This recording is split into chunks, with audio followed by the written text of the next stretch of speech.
یہ جتنے بڑے بڑے بزرگ آئے اور گزرے ہیں کمائی کی ہے.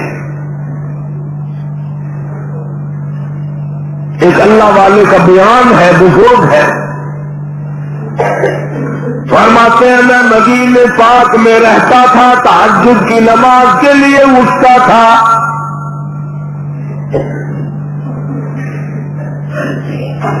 ایک دن جو اللہ والا اٹھا ہے تہجد کے لیے اور باہر نکلا، 5 منٹ کے بعد گھر میں آ کے بیٹھ کے رونے لگا. بیوی بچوں نے پوچھا کیا بات ہے، کوئی درد ہے، کوئی تکلیف ہے، کسی کے مرنے کی خبر ملی؟ اللہ والا رو رو کے کہنے لگا خبر تو نہیں ملی، اندیشہ ہو گیا. پوچھا کیا؟ کہنے لگے جب بھی ساری زندگی میں تہجد کے لیے اٹھا ہوں لوگ تہجد پڑھا کرتے تھے، امام مالک مدینے کی گلیوں میں جھاڑو دیا کرتا تھا.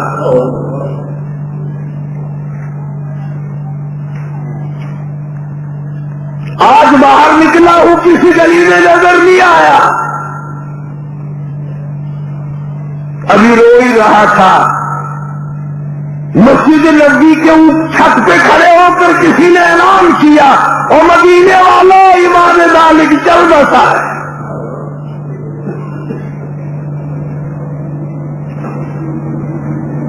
محنت کر کر کے خدمت کر کے لوگ جنتی بنے.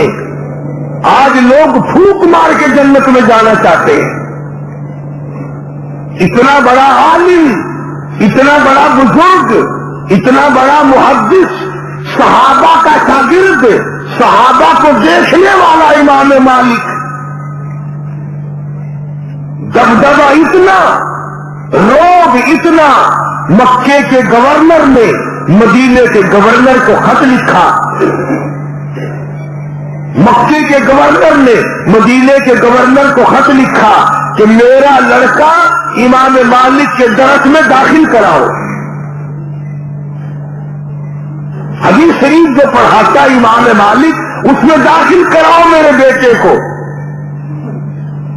تو مدینے کا گورنر جب امام مالک کے دروازے پہ گیا اور اطلاع دی کہ میں آیا ہوں تو اندر سے ایک خادم آیا اور کہنے لگا اگر کوئی مسئلہ پوچھنا ہو تو لکھ کے دے دو اور اگر کوئی حدیث یاد کرنی ہو تو درس میں آنا. ویسے امام مالک کے پاس فرصت نہیں ہے.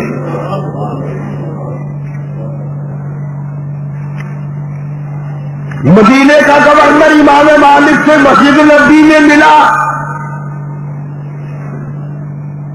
اور کہنے لگا کہ یہ لڑکا ہے مکے کے گورنر کا، حدیث آپ کو یاد کرنا چاہتا ہے.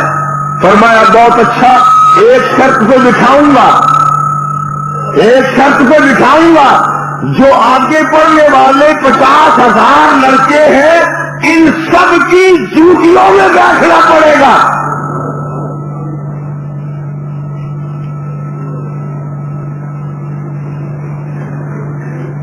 تم جیسا ہوتا کر کے فوراً بھاگ جاتا، لو جی یہاں تو انسان کی قدر ہی نہیں ہے.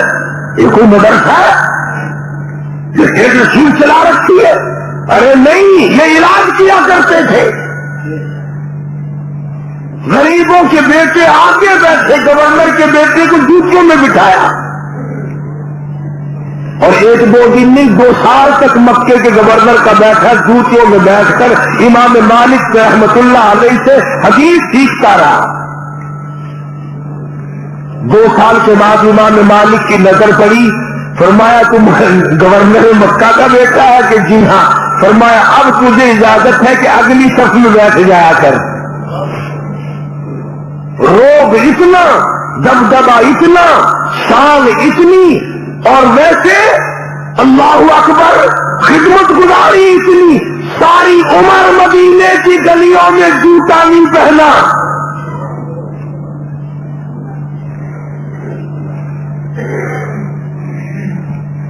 لوگ پوچھا کرتے تھے حضرت آپ جوتا نہیں پہنتے؟ فرمایا اگرتا ہوں کہیں جوتے والا قدم اس جگہ نہ پڑ جائے جہاں آمنہ کے در یتیم کی تلی لگی ہو.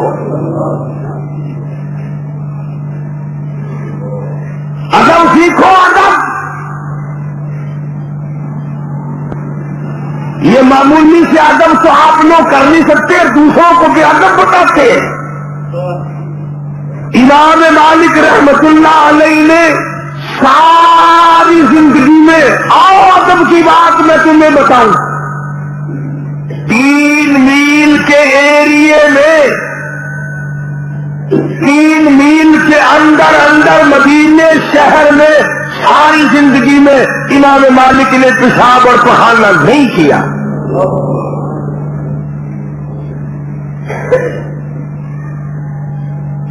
اور اس کی بات سنو، ایک حج کرنے کے بعد امام مالک مدینے سے باہر نہیں نکلے، ڈر کے مارے کہیں میں نکل جاؤں میری موت کسی اور جگہ آ جائے، یار کے شہر کے دفن سے نہ رہ جاؤں۔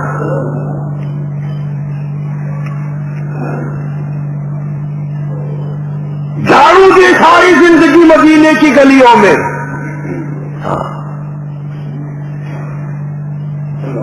اتنی شان کا مالک، لکھوں حدیثوں کا حافظ امام مالک، جلیل القدر بزرگوں کا شاگرد، صحابہ کا شاگرد، اور کتنی بڑی شان ہوگی لوگوں اس جوان کی جو کالی کملی والے صلی اللہ علیہ وسلم کی مسند پہ، صحابہ صفہ کے چبوترے پہ بیٹھ کر حضور کی حدیث پڑھایا کرتا تھا۔ تمہاری آنکھوں کے سامنے یہ چیزیں چنا جانے کب آئیں گی؟ جو ڈھول پیٹے، گھنگرو کھڑکائیں، ناچتے پھرے، وہ عاشق ہیں، اور جو گنبد خضرا کے سامنے بیٹھ کر 15 سال تک کالی کمری والے کی حدیث پر آئے، وہ عاشق نہیں۔ نہ کبھی یہ بھی تو سوچ لیا کرو کہ جب تک کوئی امام تمہارے پسند کا نہ ہو تم نہیں رہنے دیتے، حضور کی پسند کے بغیر مسلے پہ کیسے کوئی کھڑا ہو سکتا ہے؟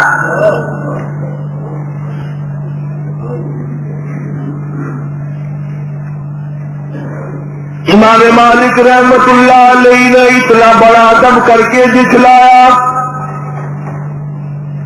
شیخ الاسلام شیخ العرب والعجم حضرت مولانا سید حسین احمد صاحب مدنی رحمت اللہ علیہ نے 16 برس تک گنبد خضرا کی جالیوں کی چھاؤں میں بیٹھ کر پیغمبر کی حدیث پاک پڑھائی۔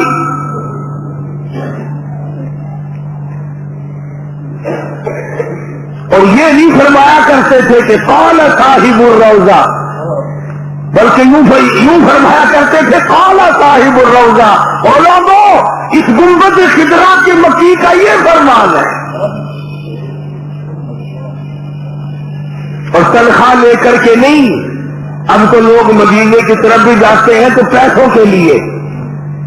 مولانا حسین احمد مدنی رحمت اللہ علیہ خود لکھتے ہیں، ہم 11 آدمی گھر کے تھے، ایک چٹاک مسور کی دال، موہری کی دال پانی میں ابال کر وہ پانی پی کر گزارا کر لیا کرتے تھے۔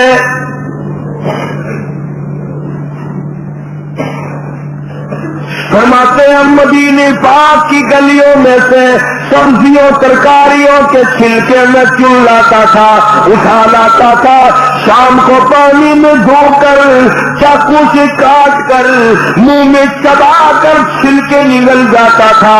اس کے بعد پانی پی کر ریاض الجنہ میں کھڑا ہو کر ساری رات مولانا حسین احمد مدنی قرآن کریم پڑھا کرتا تھا۔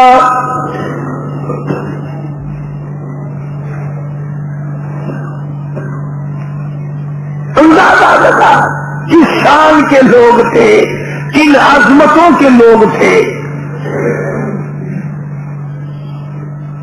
آج تو چکر میں لگتا ہے تو پلے کچھ نہیں پڑتا۔